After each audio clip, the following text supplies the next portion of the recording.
তেনেকৈ তেতিয়া পুৰুষৰ যেতিয়া প্ৰজনন অংগ মেচিয়ৰ হৈ আহিব, পৰিণত হ'ব, তেতিয়া সেই সিহঁতৰ যিবিলাক তোমাৰ কি হ'ব, শুক্ৰাশয় থাকিব, সেই শুক্ৰাশয়ে সিহঁতৰ পুৰুষ যিটো জননকোষ কিছুমান সৃষ্টি কৰিব পৰা, পুৰুষ জননকোষ হ'ল তোমাৰ শুক্ৰাণু।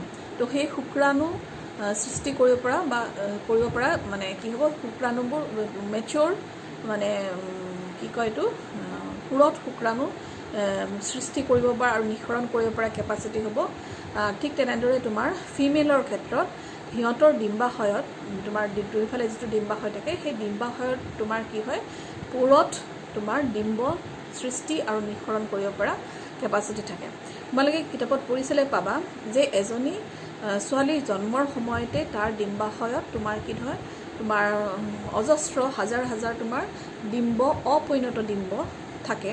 কিন্তু যেতিয়াই ছোৱালীজনী লাহে লাহে ডাঙৰ হৈ পেলাই তোমাৰ কি হয়, কি বুলি কয়, প্ৰজননক্ষম হয়, মেনষ্ট্ৰুৱেশ্যন ষ্টাৰ্ট হোৱাৰ পিছত, তেতিয়া কি হয়, প্ৰত্যেক মাহতেই তোমাৰ কি হয়, সিহঁতৰ এটাকৈ তোমাৰ ডিম্ব তোমাৰ কি হ'ব পাৰে, তোমাৰ মেচিয়ৰ্ড হয়, যাতে তোমাৰ সেই ডিম্ব তোমাৰ পুৰুষৰ শুক্ৰাণুৰ লগত লগ লাগি নিষেচিত হয়, আৰু নিষেচনৰ ফলত তোমাৰ কি হয়, ভ্ৰূণ সৃষ্টি কৰি তাৰ পৰা নতুন সন্তান জন্ম দিব পাৰে।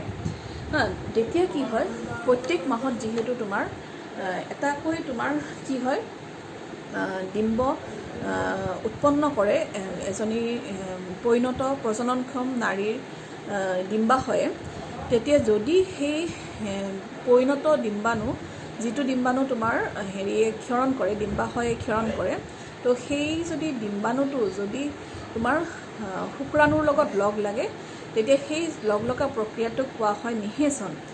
তাৰপিছত নিষেচন হোৱাৰ পিছত যিটো কোষ গঠন হ'ব, সেইটোক কয় যোজন কোষ। এইখিনি তোমালোকে ক্লাছ 7 মানতে অলপমান পাইছা। তো সেই যিটো যোজন কোষ হ'ব, সেই যোজন কোষটো আহি পেলাই তোমাৰ কি হয়, এইটো তোমাৰ কি হয়, মহিলাৰ দেহৰ ভিতৰত হয়।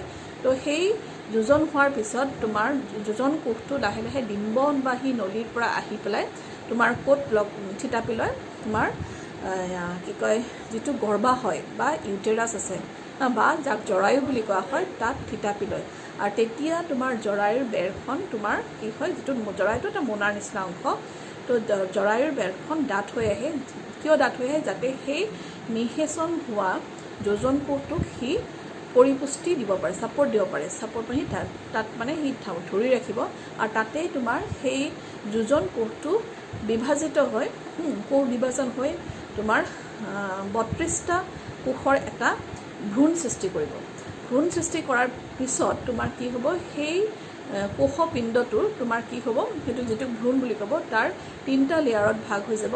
আৰু সেই লেয়াৰটোৰ পৰাই লাহে লাহে তোমাৰ কি হ'ব, আৰু তেতিয়া আমি সেইটো মানে সেই মহিলাজনীক গৰ্ভধাৰণ কৰা বুলি কওঁ। আৰু তাৰ ফলত তোমাৰ কি হ'ব, তাতে তোমাৰ সেই জৰায়ুৰ ভিতৰতে তোমাৰ সেই ভ্ৰূণটো লাহে লাহে বিকশিত হৈ 3টা লেয়াৰৰ পৰাই গোটেই এটা জৰায়ুটো বিকশিত, মানে জৰাই নহয় ভ্ৰূণটো বিকশিত হৈ এটা সম্পূৰ্ণ শিশুৰ ৰূপ ল'ব। আৰু তোমাৰ 9 মাহৰ মূৰত, 9 মাহ 10 দিনৰ মূৰত তোমাৰ সেই সন্তানটো মানে তোমাৰ ভূমিষ্ঠ হ'ব। ঠিক আছে। তো সেইটো হ'ল তোমাৰ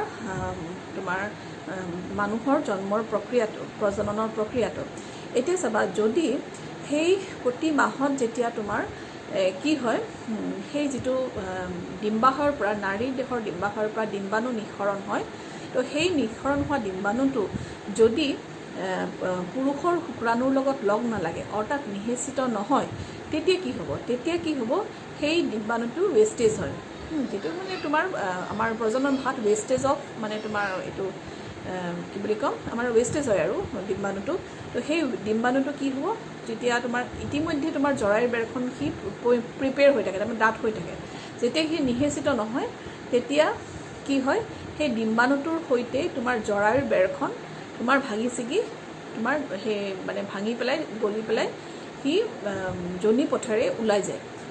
আৰু এই প্ৰক্ৰিয়াটো তাৰ তেজ মানে শৰীৰৰ তোমাৰ সেই জৰায়ুটো চাফা হৈ যায়, তাৰ ভিতৰৰ থকা মানে যিখিনি আৱৰণখন খহি পেলাই যোনি পথেৰে বাহিৰ হৈ যায়, যিটো তোমাৰ এগৰাকী মহিলাৰ মাহেকীয়া হোৱা বা মেনষ্ট্ৰুৱেশ্যন বুলি কোৱা হয়। তো এইটো মেনষ্ট্ৰুৱেশ্যন বা অসমীয়াত ঋতুচক্ৰ বুলি কোৱা হয়।